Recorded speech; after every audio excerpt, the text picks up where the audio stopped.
So when you're building these standards for these security tokens, right? Like there are a lot of compliance issues. How are you using, Ethereum and Solidity to build in those compliance needs into these tokens? Like how are you thinking about that as a developer? That's really interesting. So what I do is I mainly talk with legal teams, brainstorm, we talk through these different issues. How do you validate that let's say you and I are trading this security or this token on chain or on the blockchain? How do you and I know that you are the person who you say you are and I'm the person I say I am? So what we're looking into and what we're thinking of developing is an on-chain KYC registry.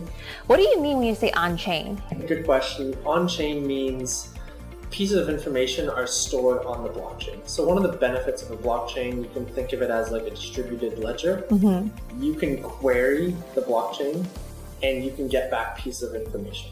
So you can think of it almost as a database where you query the database, pull information, and retrieve it.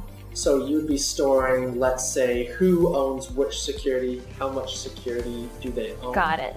And you'd be querying that. So that's kind of like what it means to be on-chain.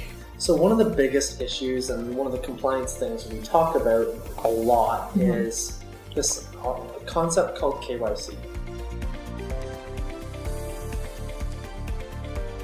KYC being know your customer. Yeah. And that is very prevalent in the blockchain space. Well, prevalent in the traditional finance space too. Yes.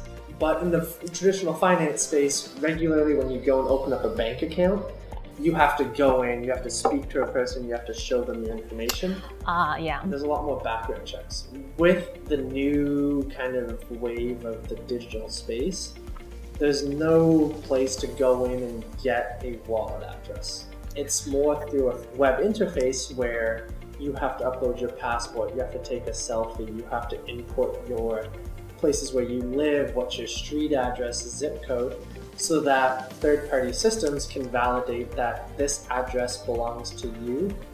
And now I can be verified that Consensus has validated that Joyce is who she says she is, and this is the address she owns.